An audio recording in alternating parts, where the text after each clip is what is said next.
Welcome back, everybody. Welcome back to TWR. My name is Tavian. This is my world of reptiles, and I am so happy that you are all back to watch another one of my videos, and I hope you are all taking care of yourselves.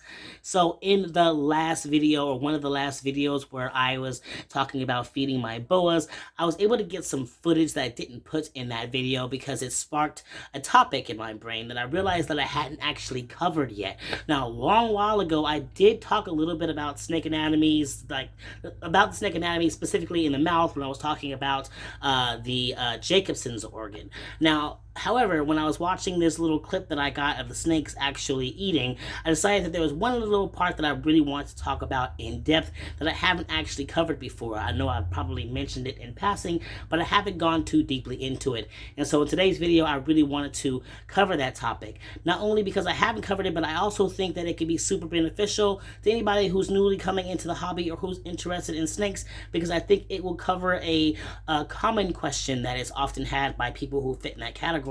And that question is usually like, well, how do snakes eat and breathe at the exact same time? How do they take a rat into their mouth and be able to still breathe without actually suffocating? And so today I want to talk to you a little bit about the snake anatomy, or the part of the snake anatomy that actually allows them to do that. So inside of a snake's mouth, just on the lower part of the jaw, behind the snake's tongue, there's this little tiny tube, right?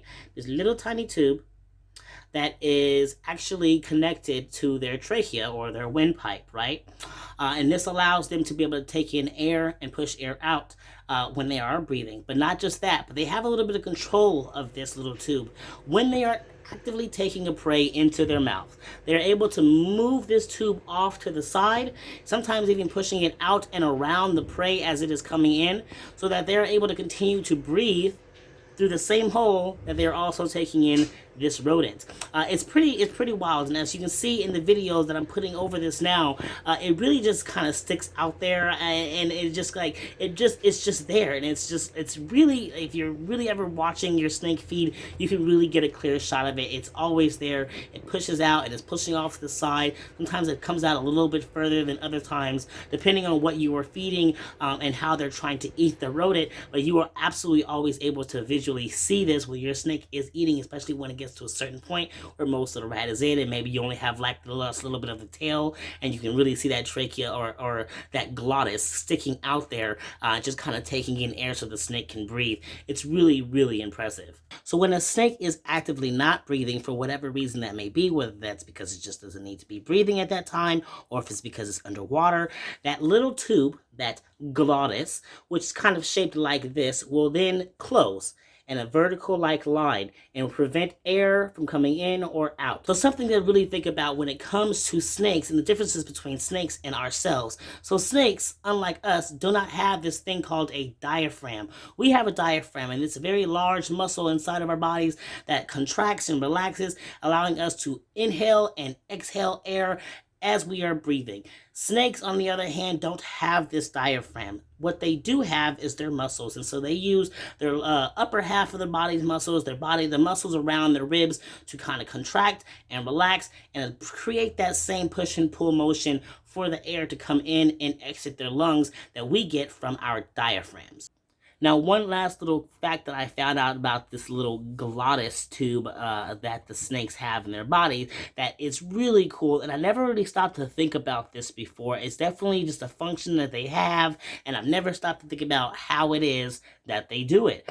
Now, the glottis, inside of the glottis, there's this little tiny cartilage in there that's connected, and when a snake deliberately and forcefully pushes air through the glottis, this little cartilage will vibrate. And that creates what we hear as their hiss. So the glottis is solely responsible for a snake's hiss, as well as being responsible for them being able to breathe when they're not eating, as well as when they are eating. So the glottis is a pretty cool little tube that I didn't really put too much thought in before, but when I saw it and just got to be able to visually see it while my snakes was eating, I decided this was a great topic to also bring to you all and share what I know about that. And I think it's really cool that that is there. Snake anatomy is awesome. There's so much more to do with snakes and how they function differently from you and I. And so I was very excited to do this video as I thought about it, and when I started researching it and finding out those just little bitty facts that I didn't quite really know before. Like necessarily just the fact that they use their muscles themselves to actually breathe. That was a fact I didn't really know. I thought they had kind of a similar system going on with being able to inhale and exhale that we do, and that's not the case. They don't even have a diaphragm, so they can't do that. As well as just knowing that their little glottis is responsible for how they actually hiss is really impressive too. And speaking of that, the glottis and the hissing thing, it then made me start thinking even deeper into that about like how the different size and shapes of the glottis creates the different hissing sounds that we hear. Because not all hissing sounds is different. There's a difference between a Burmese hissing and a python's hissing.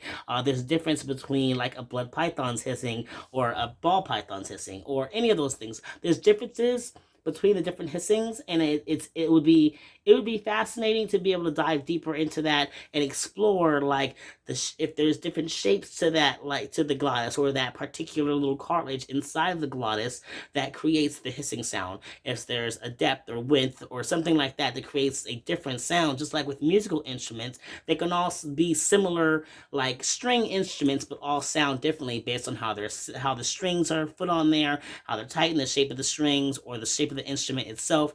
They all sound differently. So it's interesting to think about the glottis and this little cartilage in there that creates the hissing, and the shapes and sizes that might make those different sounds, that might make the hissing sound differently to us. So anyway, that's just, my brain starts to go off. That's what I love about like doing research and looking into things, because you start really researching one thing, like I just started researching glottis, and then I start seeing other things that lead me to having more questions about that and how that works, and then I go diving into finding out information about how those things work, and suddenly I'm getting all this knowledge that I didn't have before because I had one thought and one question that I wanted to answer, and I started to research it, and thus creating more questions, thus getting more answers, thus more knowledge. So I always encourage people, if you have a question, just dive into it. Dive into finding out the answer. And if you can't find out the answer, I guarantee you'll find other questions that you'll find the answers to. And then you'll come out a lot more knowledgeable than you were when you dived into it.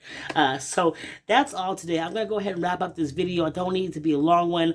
I know that, like I said, my video about the snakes, Jacobson's organ, did really well. It's literally my top viewed video. I don't know if this one will do as well. I don't know if I executed it well. I don't know if I communicated what I was trying to say well. I don't know if you're coming out of this video having learned anything at all. If you did, awesome. If you didn't, awesome. If you feel like I started to touch on it right, but I missed some things, cool. Drop that information in the comments. I want to hear it. I want to learn more. Send me in the direction that I need to know. If I ask a question and you're like, oh, I saw an article that would answer that question, put it in the comments. I want to read that article. I want to watch that video. I want to learn that knowledge. So anyway, you all take care. You love yourselves, love your loved ones, love your reptiles, and you all keep spreading those herbs.